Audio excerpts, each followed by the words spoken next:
toujours écouté parler de Dieu autour de moi. Et en vrai, mon père, c'était un exemple pour moi. Vous savez, toute la gloire revient à Dieu, mais en vrai, mon père, c'était un exemple pour moi.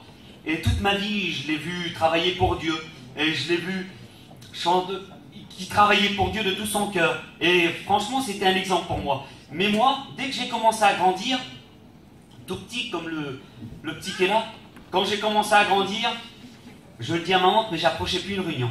Et je disais, les réunions, c'est bien pour les autres, mais moi, j'en veux pas. Et j'ai voulu vivre ma vie comme ça.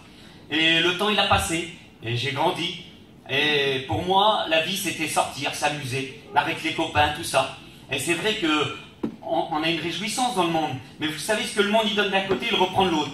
Et moi, plus le temps y passait, je passais bien pour tout le monde. Tout le monde croyait que j'avais la paix, que j'étais heureux, que j'étais partant pour tout avec tout le monde.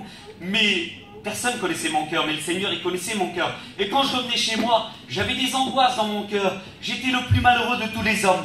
J'avais pas la paix dans mon cœur. Je passais des nuits complètes sans dormir. Vraiment, j'avais pas la paix dans mon cœur. Et le temps, il a passé. Et plus le temps y passait, et plus je m'enfonçais dans ce monde, et plus j'avais pas la paix dans mon cœur, et plus j'avais ces angoisses. Je vous dis, moi, je fais les marchés, et ma mère, elle venait me réveiller le matin pour aller au marché. J'avais même pas dormi encore. Je passais des nuits sans dormir.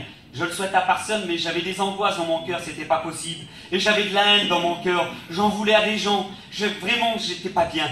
Vraiment, j'étais rempli de haine, rempli d'orgueil. Rempli d'orgueil. Et puis un jour, je me suis marié. Mais ma femme, elle était chrétienne, elle suivait le Seigneur. Et puis, elle essayait de me parler de l'amour de Dieu. Et moi, je voulais rien savoir. Et je vous dis, pourtant, mon père, c'était un serviteur, mais jamais je rentrais dans une réunion. Pendant des années, ça a duré que je rentrais pas dans une réunion. Et là, ma femme, elle essayait de me parler de l'amour de Dieu. Et puis, elle me disait, elle lit la parole de Dieu, le Seigneur, il peut te parler. Mais il dit dans sa parole qu'il résiste aux orgueilleux et fait grâce aux humbles. Mais moi, j'étais rempli d'orgueil. Et je prenais la parole de Dieu, je le dis à ma honte en vérité, comme si c'était un livre, que c'était rien du tout, en vérité. Je demande pardon à Dieu, mais c'était comme ça.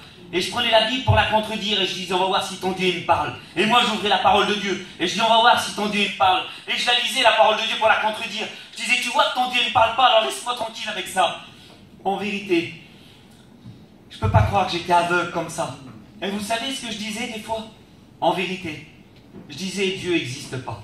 Et dans sa parole, il dit que c'est l'insensé dit que Dieu n'existe pas. Et en vérité, j'étais un insensé. Je ne peux pas croire, avec tout ce que j'avais vu autour de moi, c'est comme si j'avais des écailles devant mes yeux. Je ne voyais pas pourtant tout ce que j'avais vu. Et j'étais aveugle.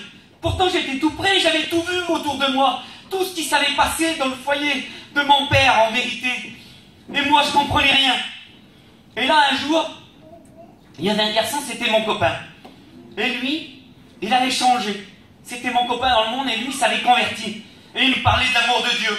Et il me dit, Gino, viens avec moi à la réunion. Et moi, je voulais pas y aller. Je vous dis en vérité, appelez les gens pour aller à la réunion. Appelez-les. Vous savez, quand on croit qu'il n'y a rien, c'est pas possible pour lui, il viendra jamais. Et moi, j'aurais pensé que jamais j'aurais venu à Dieu. Je disais sur mon lit de mort, je ne donnerai pas mon cœur à Dieu. En vérité, je demande pardon à Dieu, mais c'était comme ça dans mon cœur. Mais Dieu avait un plan pour moi. Amen. Et puis, il m'a appelé pour aller à la réunion. Et je suis venu à la réunion pour y faire plaisir. Mais dès que je suis rentré dans la réunion, il y a une paix qui est venue dans mon âme. Je me suis senti un pécheur. J'ai venu demander pardon à mon Dieu. Il m'a donné une paix, je ne comprenais pas ce qui m'arrivait. Je dis, Seigneur, c'est ça la paix de Dieu. Je ne le savais pas. Je suis revenu chez moi, en vérité. J'ai pris la parole de Dieu, mais là, j'avais plus d'orgueil, là. En vérité, j'étais venu comme un petit enfant. Je dis, Seigneur, parle à ma vie, parle à mon cœur. Je l'ai pris, j'ai ouvert la Bible. Et où je l'ai ouvert, il y en a plein des versets. C'était marqué, mon fils, donne-moi ton cœur. J'ai dit, Seigneur, j'ai fait une réunion. J'ai dit, je te donne ma vie, mon cœur. Je veux t'appartenir. Toute ma vie a changé. La haine que j'avais, il l'avait enlevée. Il m'a donné de l'amour. Que c'est bon d'y appartenir, en vérité.